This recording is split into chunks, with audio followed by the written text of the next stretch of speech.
Welcome to another bonus episode of Endless Urgency. Today, I'm here with the amazing Wash Ali. Did I say it right? Do you want You to talk? got it, man. Okay, Good. sorry. It's good. From the Left Hook Substack, which is phenomenal. Everybody should absolutely go check it out if you haven't before. He does incredible work. We're going to dive into a couple of different topics. We're going to call a slight audible and start talking about MBS at the White House in Saudi Arabia and some of the crazy stuff Donald Trump is saying, because we both got animated before we got live, so I feel like we should run with that. But while people are getting in, please do me a favor, hit the heart button if you're watching this on Substack. More people who hit it, the more people get a chance to see it. Really does make a difference. If you're watching this later on YouTube or another platform, hit the thumbs up button for us to help with the algorithm. It really does matter. And then tell us where you're watching this from. Leave a comment. Tell us what you want us to talk about, and we'll try to get into it today. So let's dive in. Let's dive in on Epstein first, because you've been talking about, and I've seen this the last couple of days, talking about Donald Trump as a lame duck. I would argue today this is the first major time we've seen the Republicans essentially rebuke the president. He's endorsing everybody signing off on the Epstein files because it was going to be unanimous anyway, and it was going to look embarrassing for him. So he's kind of trapped. Like, what's your take on the politics of this moment? My take on this is that Donald Trump is behaving like a guilty man. If he had nothing to hide, he himself could have ordered Pam Bondi, his reek, his Luca Brasi, to release the Epstein files. You don't need a vote. A judge said several months ago, the DOJ, you can release the files. I believe, and let me just quickly bring the receipts to why I will to prove this statement of mine. I think this is the biggest political cover-up we've seen in our life. And the proof of that is the Wall Street Journal, Mike. Oh, that flaming lefty socialist rag, the Wall Street Journal, reported that Pam Bondi told Donald Trump way back in April, May, that he's all over the files. And I believe it was ABC News that asked him, and he lied about it. Not only did he lie about it, we remember Pam Bondi said, I have the files right here on my desk. Mhm. Dan Bongino and Kash Patel riled up the MAGA base and said, we're going to release the Epstein files. Why? Because if you aren't like a masochist like me and Mike and follow right-wing media, basically for the past 10 years, folks, they have deliberately radicalized their base, first and foremost with Pizzagate. Then Pizzagate left to QAnon. Then QAnon, essentially the holy grail, the Rosetta Stone that proves QAnon, is the Epstein files. And the whole theory is that liberals or the left or all these institutions that oppose Donald Trump are part of an international cabal of sex traffickers. And then, Mike, they made us into devil worshippers. I'm not making this up, right? I know. Inhuman, cruel pedophiles. And the proof will be the Epstein files. And Donald Trump, as an outsider, is the only one who can clean the swamp. That's why you have to elect him, and he will prove that all these liberals and leftists are all child raping, child killing devil worshippers. Not making that up. And so QAnon straight up radicalized individuals to commit violence. Ashley Babbitt, what tipped over was QAnon. Vance Bober, what's her name? The Vance, the man who the man who killed Melissa Hortman and had a hit list of 70 Oh yeah, I Democrat forget what his liberals. name is, but yeah. Vance, someone who put it in we have a smart crowd. Starts with the B, the last name. What tipped him off was also, who tipped him over the edge was QAnon. People forget this, right? Pizzagate, right here, close by to me. I've been to that pizza parlor before. About 10 years ago, there was a man who showed up with a gun, and people were like, sir, this is a pizza parlor. He's like, wait, no, I heard that Hillary Clinton is keeping children in the dungeon, right? Yep. So all of this has radicalized the base, and Bongino ran on it, Pam Bondi ran on it, Kash Patel ran on it. And then guess what happened a couple months ago, Mike? They saw what's in the files. And then Kash Patel comes out, if you remember, oh, guys, hey, don't worry. There's nothing in the files. Everything's fine.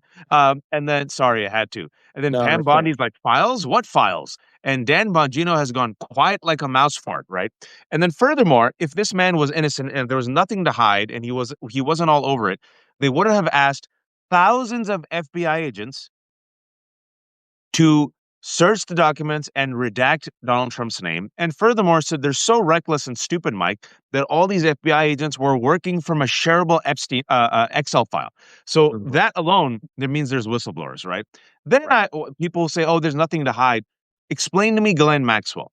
Glenn Maxwell, and it was the Glenn Maxwell estate that gave Wall Street Journal the birthday book, the filthy, disgusting birthday book that I know you've talked about, where literally everyone knew this man was a pedophile. It's disgusting. And Wall Street Journal published it, and Donald Trump sued them. And they're like, no, you go ahead and sue us. We feel good about this. And then later on, they actually published the lewd drawing and the writing. What does that mean? That means Glenn Maxwell is another leak he can't plug. He's sitting on stuff because, Mike, if George Santos is walking free, if CZ, his money laundering Binance partner, is walking free, Ghislaine Maxwell ain't spending 20 years in prison. So nobody has explained why Ghislaine Maxwell, who literally was serving a 20-year prison sentence, who was a child sex trafficker, how did she get a sweetheart deal, a transfer to a minimum security camp, where last week, according to leaks, she's getting pampered, Mike. And she got that transfer less than a week after Donald Trump's personal attorney, Todd Blanche, went and met with her and talked to her for 2 days. I'm saying all of this because I know it's a lot for folks, but I'm just trying to connect some dots. I believe this man is all over the Epstein files. I believe this is Achilles' cankle. And like you said, he realized, oh, this is the one thing that they've flipped on me. So let me go ahead and say, yeah, I'm for it. And my prediction is what he'll say is, I can't release the files. There's an open investigation. Ask Pam. And so Pam will be like, look, Donald Trump has nothing to hide. He said he wants to release the files, but there's an open investigation only into Democrats. I can't release the files. Yeah. Or Mike, I will say they've spent the last 6 months scrubbing his name, so you'll release something heavily redacted. But the good news is there's 4 leaks he can't plug. Glenn Maxwell, thousands of FBI agents who've already seen it will whistleblow, the survivors themselves, and finally the Epstein estate, specifically Epstein's brother, who's given thousands of documents to Democrats. Sorry for my little rant there, but No, that's you good. asked me. I wanted to get that out of the. No, I want to get that out for listen, the audience. endless urgency is a rant safe zone. So like, don't worry about it. I'll likely go on one or two before we're done. In fact, I'm actually going to jump on something you said in the beginning because Pizzagate is something that sticks in my craw a lot. Is like one of the foundational memories of like how we got to this moment in time that we're in. And I just remember because there's Jack Probstak, who was the one who pushed most of Pizzagate, and he's was Charlie Kirk's best friend. And so when I was doing like, because I do a lot of right wing media to try to get to that 5% of people that are willing to listen to what I have to say, and we were doing a lot of like post Charlie Kirk stuff. I was on panels with Jack Probstak. And all that week, anytime I was on, he'd be like lamenting, and I feel bad for him because like his friend died. Like it sucks. I feel bad for him as much as I don't like the guy at all. But I kept wanting to go, you're the fucking Pizzagate guy. How the fuck Yeah. like you don't get to lecture me about politics? Like, come on. And I'm waiting for the next time I get to spar with him because I have a lot of like internal like angst about like I mean my wife worked for one of the companies that got caught up in that Comet Pizza place when we lived in DC, and like it was just scary, dangerous shit. Yeah. And it just drives me crazy. I think just like pivoting it back, I mean, that's a great summation of how we got to this moment of everything. And you talked about leaks. And I think you're right. Like the Epstein estate is a big leak for them. These FBI agents, you're going to get more than a few whistleblowers that are going to play that. People that just can't sleep at night on what they're covering up. Maxwell, though, I think it's the perfect example of like how Trump uses power. Like Maxwell is a leak for them, but they've clearly promised her a pardon or a commutation when it's going to happen in the last couple of days of Trump's administration. She's basically running that prison down there. Like we know that from the leaks that have come from the guards. I mean, didn't like the warden like also say something like that? So it's just There was a leak. I'm sick and tired of this shit. There was a leak that I'm sick and yeah. tired of this shit. She's getting pampered, and we just want her to leave. And also speaking about that, 2 days ago, he was asked again for the second time on camera. Yesterday, excuse me. Are you open to pardoning Ghislaine Maxwell? He didn't say no, Mike. That's twice. Yep. And he's also talked about pardoning Diddy.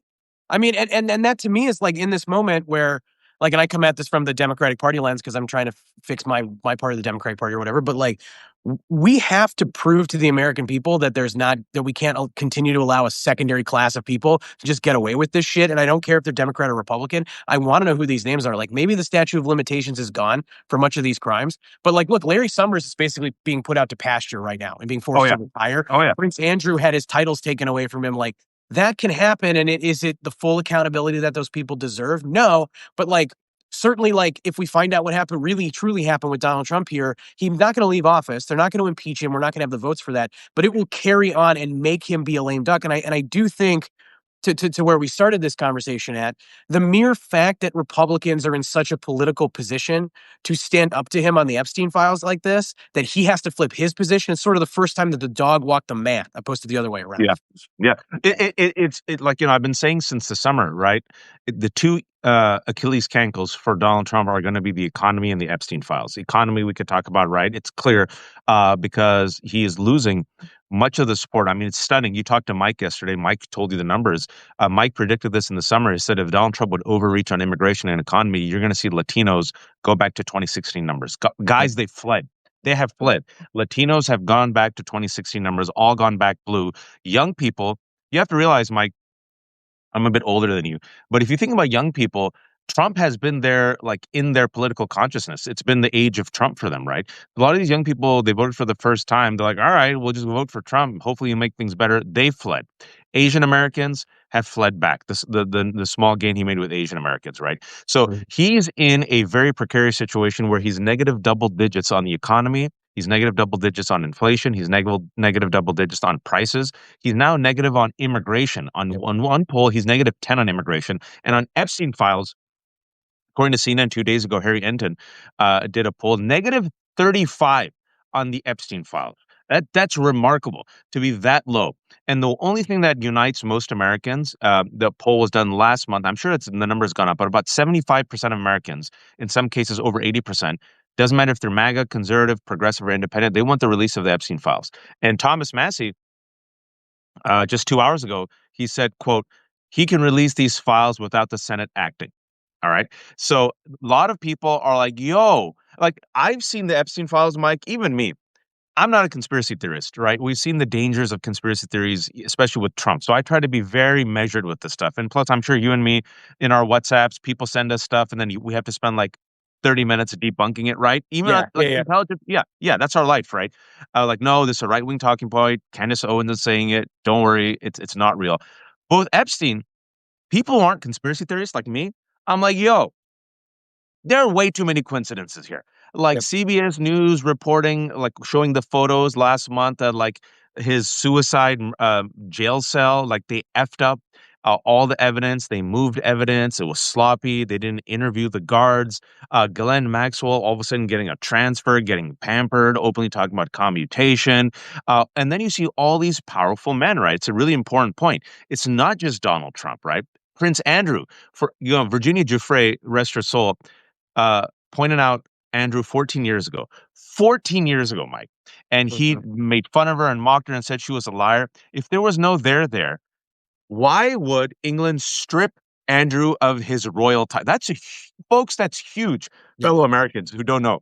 All right. Larry Summers, if It's there a was no very hard thing to have happen. If you go, I mean, I don't know a ton about the Royals, but I know it's exceedingly rare for that to happen. So that's how bad it is. exceedingly rare. They would never do it. Was done a week before Virginia Giuffre's memo was released. And then Larry Summers, right? Larry Summers, for those who don't know, still at Harvard, still, by the way, and Democrats I think might like you more than like me, still one of the main advisors on CAP, Center for American Progress. So a whole bunch of us are like, yo, CAP, maybe it's time to drop Larry Summers. Yeah. Larry Summers was straight up emailing Epstein up to Epstein's arrest in 2019, asking him for advice on women.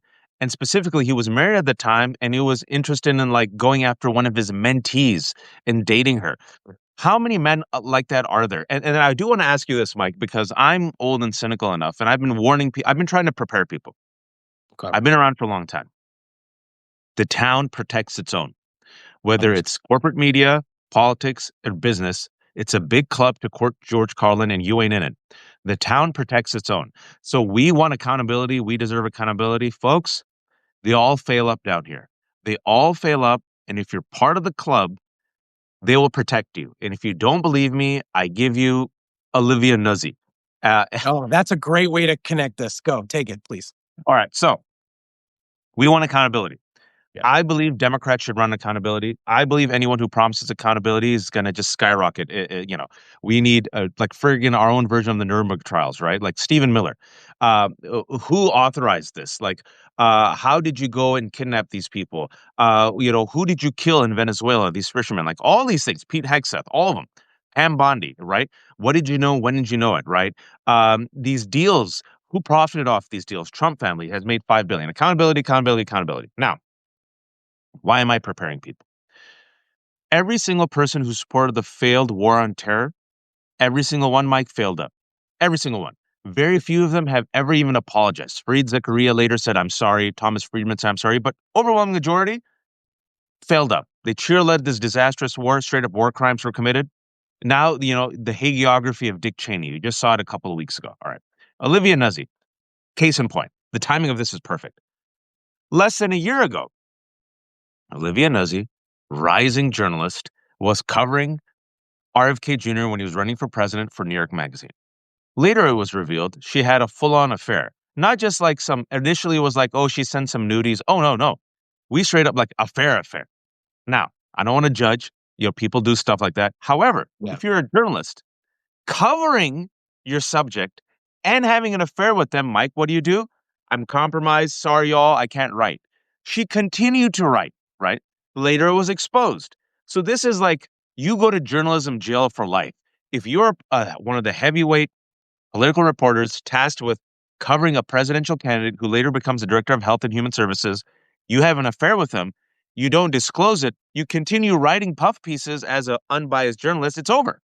Less than a year later, Mike, because she's part of the club, she says, oh, people are like, oh, her life is over. She's young. You should forgive her. I'm like, okay, sure. I get that. You shouldn't be completely destroyed. But less than a year later, Vanity Fair hires her for their political journalism, as all these brilliant people, as you and I know, are getting canned. She gets a book deal, gets paid a lot of money for it. Her book's coming out next month. And then New York Times and Vanity Fair give her a puff piece where I think like the guy who wrote the article about her just 2 days ago wants to have sex with her. That's what I thought. Like the whole time I'm like, this guy wants to bone her. It's kind of gross. And then she had these like Hollywood shots. And now she has failed up. So I give you Olivia Nuzzi, Mike. A lot of people who should be in jail will get nuzzied. I just want people to be prepared. Sorry for my second rant. No, I mean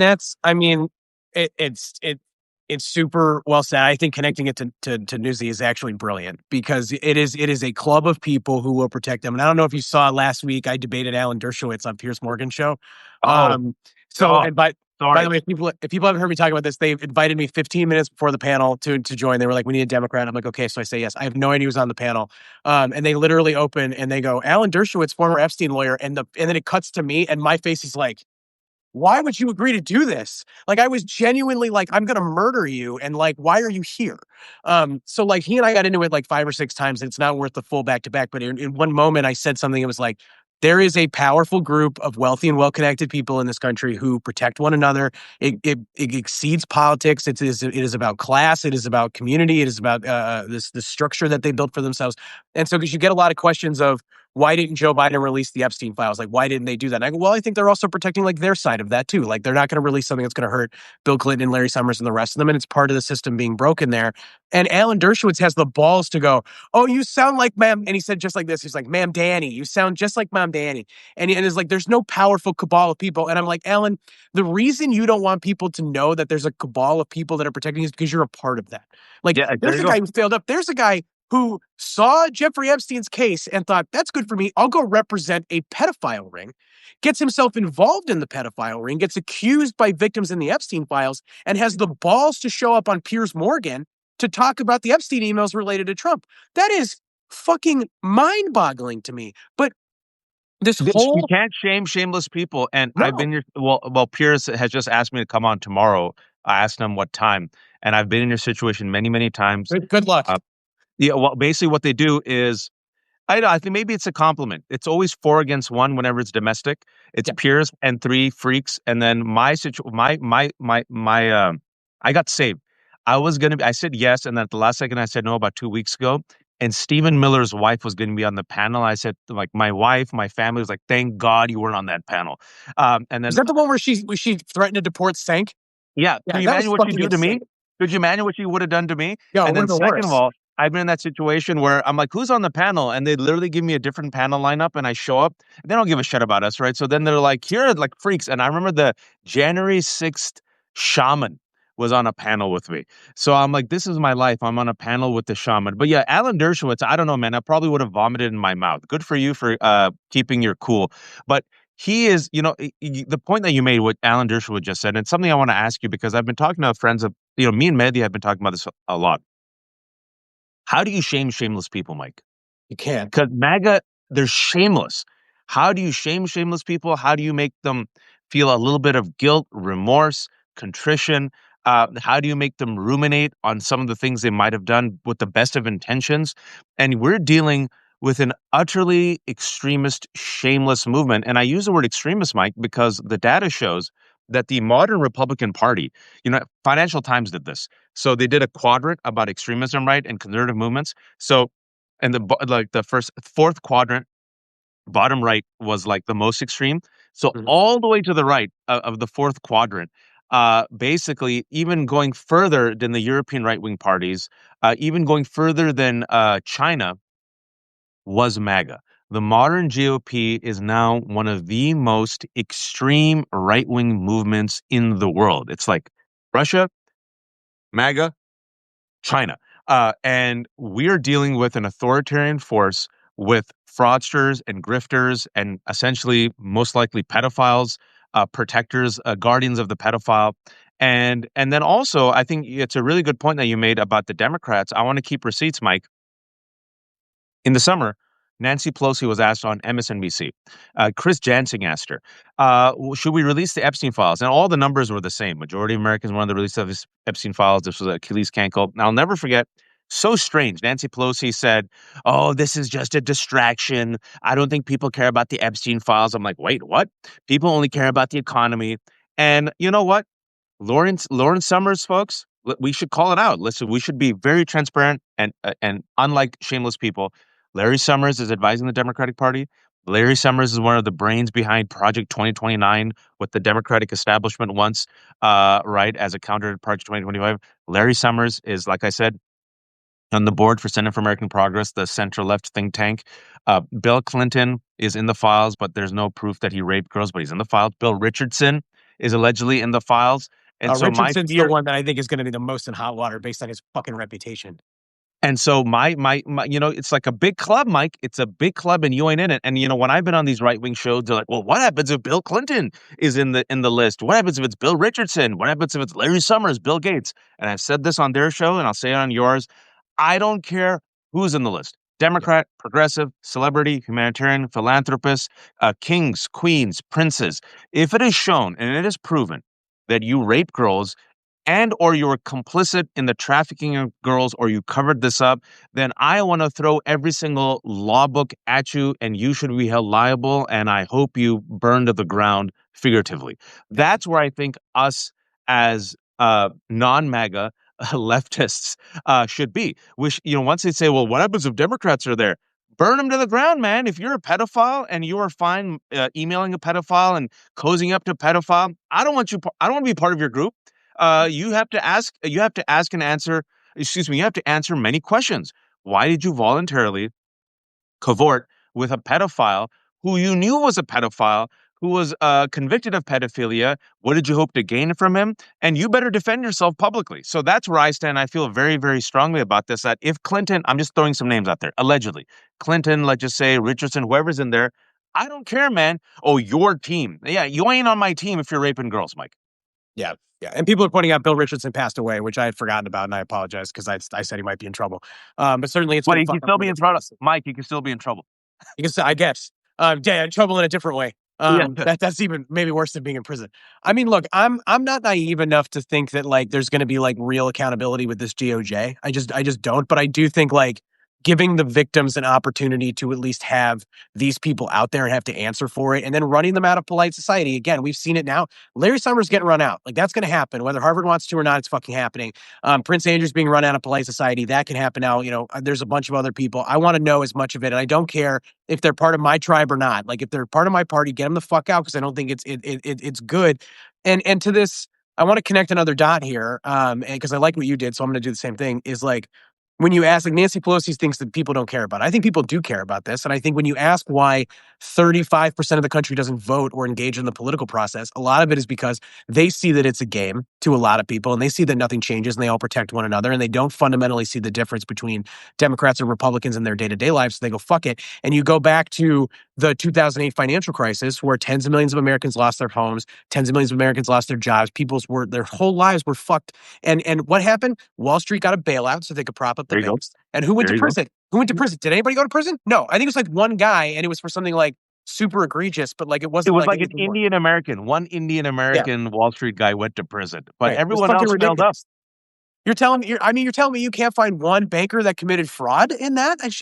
It's bananas to me. It's the same thing with this. It's the same thing with Diddy. It's like the number of people, or like go back to the Catholic Church scandal, right? The number of people who knew, who facilitated, who lied, who turned the other cheek is tremendous. It's tremendous. Or like, I grew up. I'm a Notre Dame football fan, but I also grew up by parents that grew up in Pennsylvania, so they're big Penn State fans. Like the number of people who had to know about what Sandusky was doing at Penn State, up to and including Joe Paterno, and Joe Paterno lost his job, but every year they have Joe Paterno Day at the University of Pennsylvania, and like it's so fucked up that we live in this society where people are comfortable and okay with this stuff, and there's no accountability for it, and people go, well, we just got to look at all of it, and I'm like, you're not looking at any of it. You want to turn the other cheek and you want to let this shit happen, and like this can't, like I'm like afraid to let my son go to a play date because I don't trust that people are gonna like self-govern themselves. I don't know. You know what I'm saying? Well, It's just just so well, fucked up. and to add to that, why I call them the guardians of the pedophiles, the GOP. ProPublica just came out earlier today with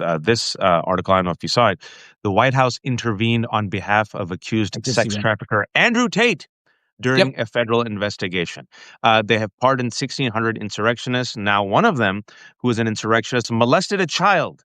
Donald Trump's spiritual advisor a couple of weeks ago. Remember his spiritual advisor? Yep. Yeah, he's in jail. Why? For assaulting and molesting a 14-year-old girl. Megyn Kelly now, a couple of days ago, I'm sure you've talked about it, that disgusting clip where apparently, hey, if it's 15, it's not illegal. Yeah. Hey, at least it's not a 5-year-old. And so now what Fox has tried to do is say, 14, 15, barely legal. Nope, nope, illegal. Nope, still pedophilia, or the exact word I think is hemophilia. Either way, gross as F. So look, There's literally a Giancarlo no Gianmarco Sorresti. Do you know who he is? He's a comedian. yeah, yeah, yeah, He yeah. does a literal bit about what he's like, technically, but you can't say that because when you do, you sound like a pedophile.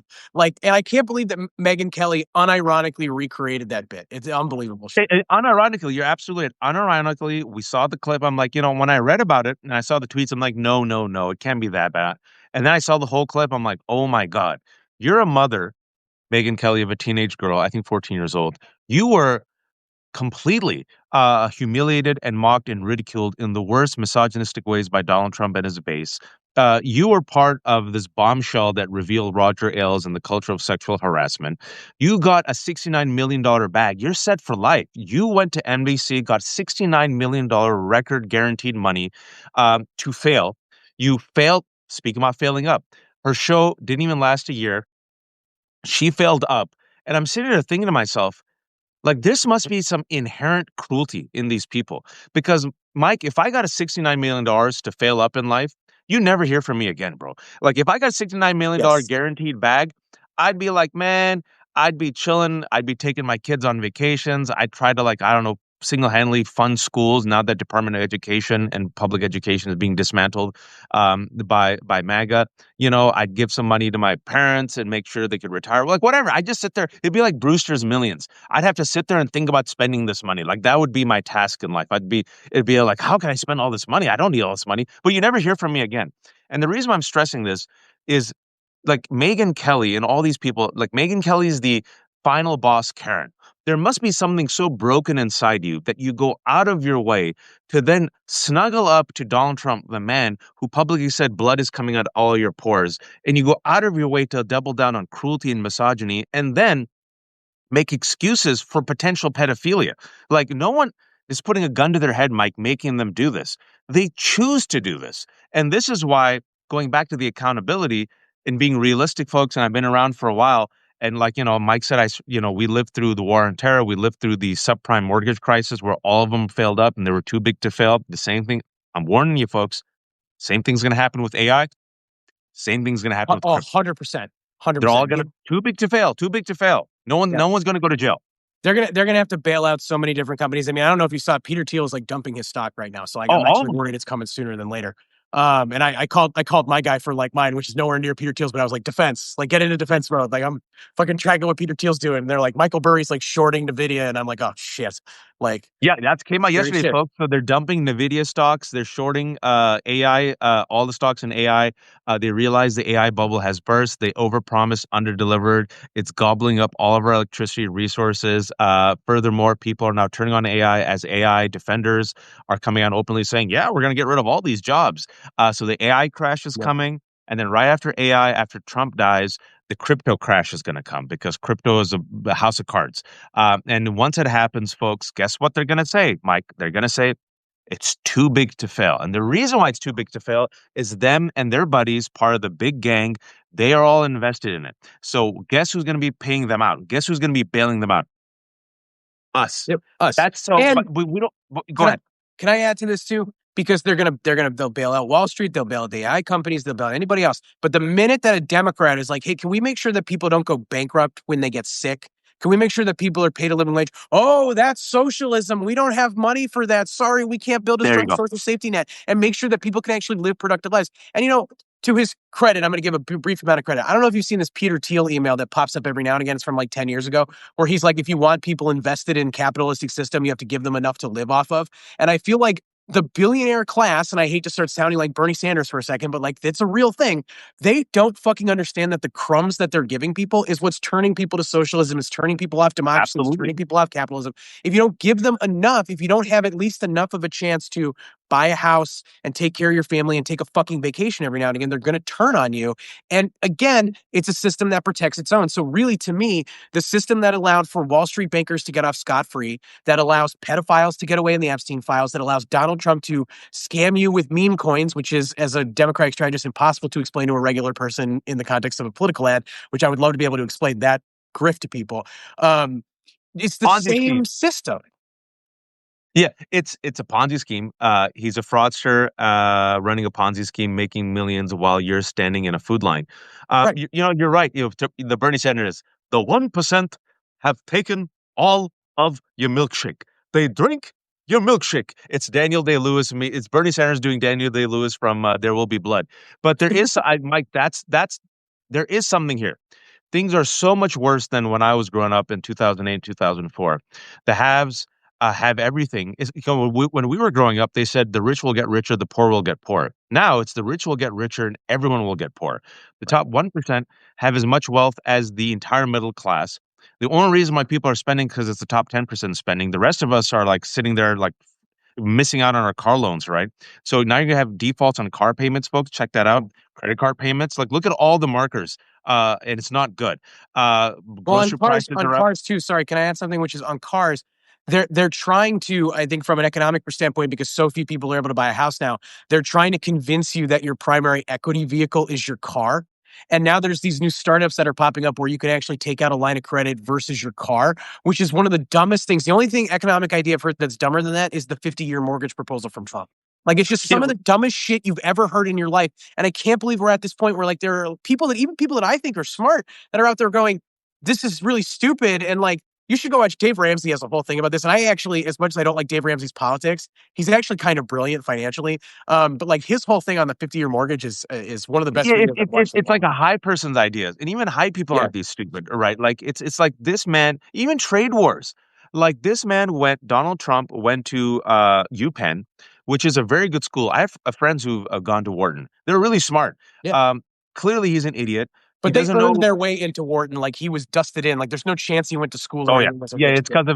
because of his academic acumen. That's why he went. Yeah. But even you and I know, Mike, that tariffs are taxes that eventually we pay, right? So this idiot with his high, crazy, reckless ideas, surrounded by sycophants, has engaged us in a insane trade war, which has voila, increased prices on everything because people have retaliated and our allies now have shifted away from America and gone to China and Europe, so much so that soy farmers who voted for him are like, hey, China used to buy our soy and now China's like, peace out, and is buying its soy from Argentina and Brazil. And now we're going bankrupt, we're suicidal.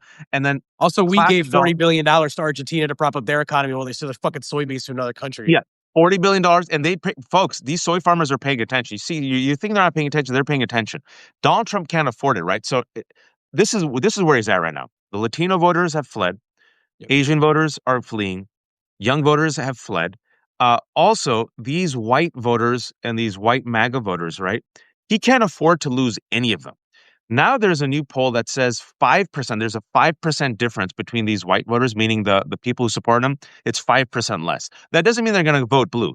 But if he has a depression in these white voters and they stay home, it's a wrap, Mike, right? Like Yep. electorally, it's a wrap. And furthermore, Epstein, drip, drip, drip, more is going to happen. The economy, folks, is going to get worse. I'm an optimist. I'm hopeful, but I'm also a pragmatist. I can't lie to you. It's going to get worse. All the experts I've talked to when it comes to the economy and also the government, Mike, I'm sure you've talked to these people, they say in the last 11 months, the MAGA and Trump administration has done generational damage. It's done. generational damage. CDC, NIH, our reputation, the economy, certain job sectors, right?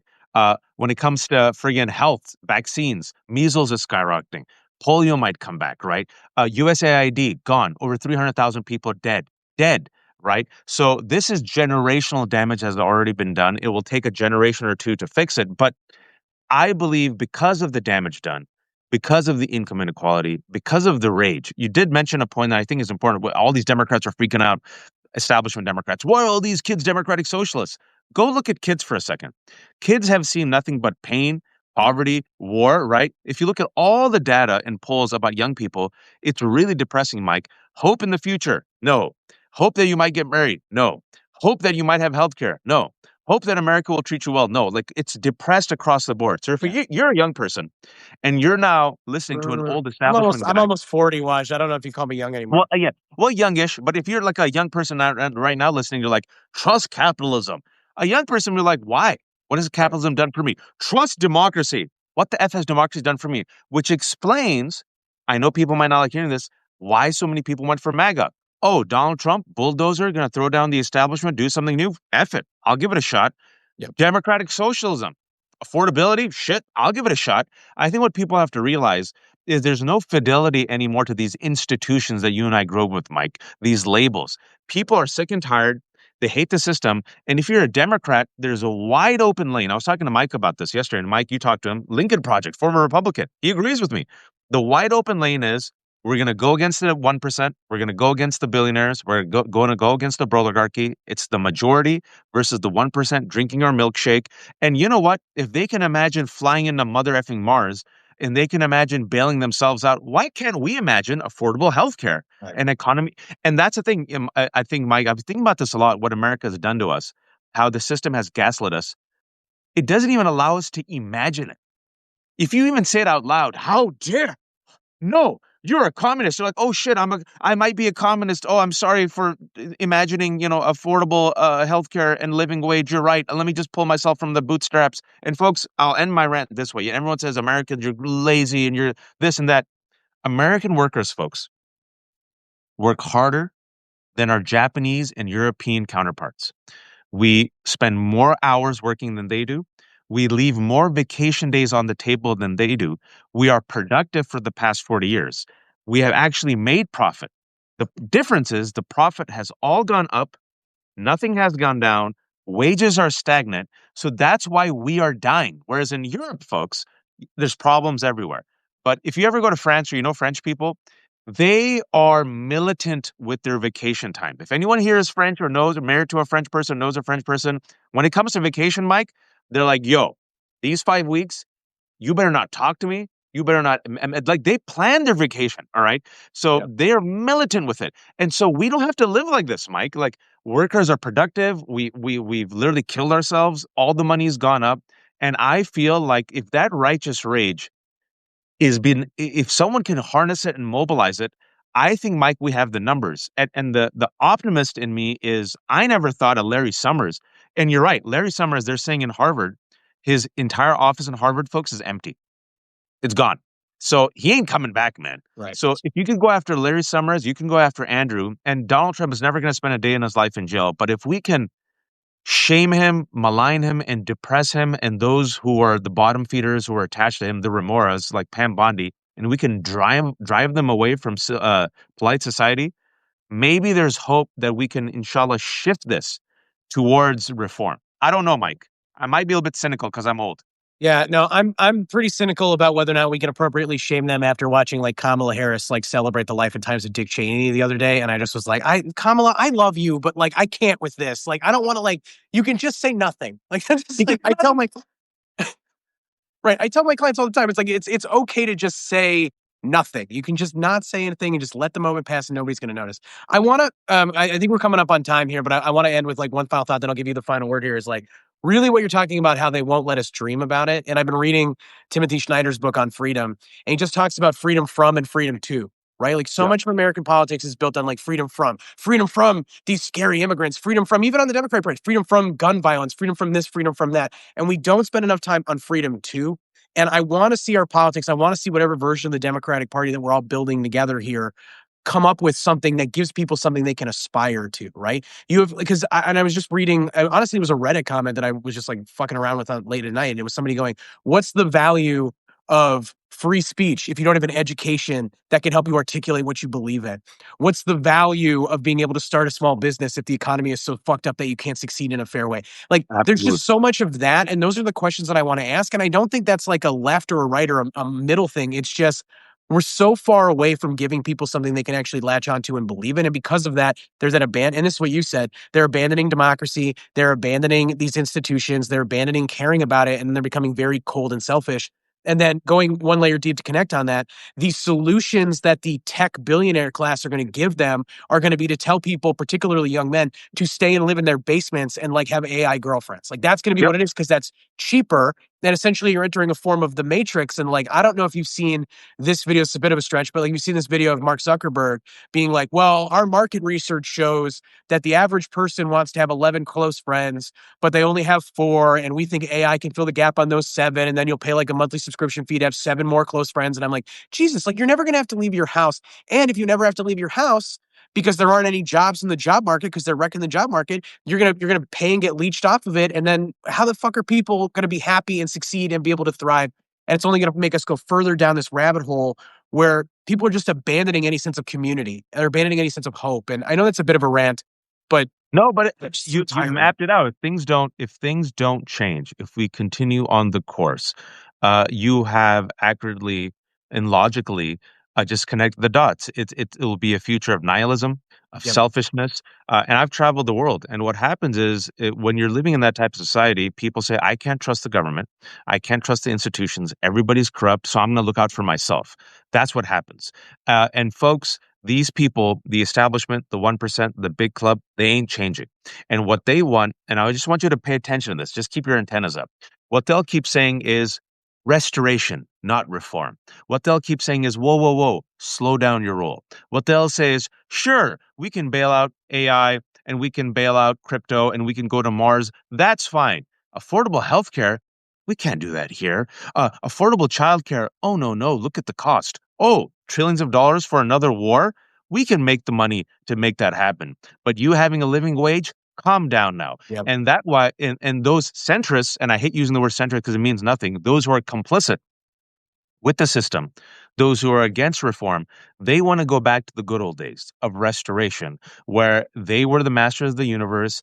They knew the rules. They were able to write the rules and then have us follow the rules. The reality is, Mike, is this generation, it's not just the young generation. I think people are done with those rules because they're done playing in a flawed game where they keep losing, right? And I think people are sick and tired of being Charlie Brown getting screwed by Lucy. And I think now we're like the friggin' radicalized Charlie Brown say, Mother, Lucy, you do that shit again. I'm going to take the football away from you. And they don't want us to have the football. They don't want us to have the milkshake. They don't want us to have they don't even want us to have the crumbs. Mary Antoinette said, let them eat cake. They won't even give us crumbs, Mike. Yep. So I think this is a situation where we have to, and I'll end on this, just dream. Don't let them take away the dream. Imagine a better future, right? And that's why I think Mamdani, I hope he succeeds. But even if he doesn't, like even if he can't get them free buses, the fact that he put that Inception, Leonardo DiCaprio's top in people's head, like, yeah, why can't we have? Yeah, why can't we have free bus? Yeah. We pay taxes. Why not? That I think is important to dream and imagine a future in which we don't have to live like we're in the Hunger Games, Mike. Yeah. Well, it's like we settle a lot in American politics. We settle for the candidates the establishment tells us to. We settle for the policies. This is the best we could do right now. And I'm like, God damn it, I'd like to dream every now and again. And that was what was, and I'm sorry, I know I said I was going to give you the last word. I do this a lot where I say I'm going You to give do you it. the last Your word. show. But like, it's true. But you're kind enough to come on the show, man. I gotta be nice about it. But like, it's what was nice about Obama's 2008 campaign, and I was young. I dropped out of college to go work on him in the firm in the primary. It was this belief that like there was something big that we could turn the corner, that we could do these big things, and like I feel like Democrats just completely lost that. Some of that is because they weren't able to meet the moment in the first year of the Obama administration with all the power they had. They just weren't able to get enough done, and it's a whole other like hour we could talk to about that. But like Democrats have to dream again if we want to win, and Trump dreams. He dreams big for himself, but he gives people something to buy into, and we got to give people something to buy into, and then we got to fucking deliver on it. When we win. Waj, this has been an amazing conversation. I definitely want to do this more. I'm really glad that we were able to do this. Everybody, please make sure that you subscribe to the Left Hook. Please follow Waj. Where are you most on social media outside of Substack? So the left, yeah, I do a lot on the left hook, lefthook.com, lefthook.substack.com. I'm a terrible capitalist. Everything is without paywall. Everything's free. Pay what you can. I'm on Blue Sky a lot. I troll on Twitter, and I evade Nazis like, Neo from Matrix. I wrote a book, right there. That's a book. Go Back to Where You Came From, and other helpful recommendations on how to become American. So mainly, I try to just, invite intelligent people like yourself, and I'm trying to build out an ecosystem because I think most people are pissed off and they want to hear unvarnished truth. And I'll say this, Mike, it's really something fascinating. We do our work, and we're like, I don't know if people are listening, but I've been traveling a lot.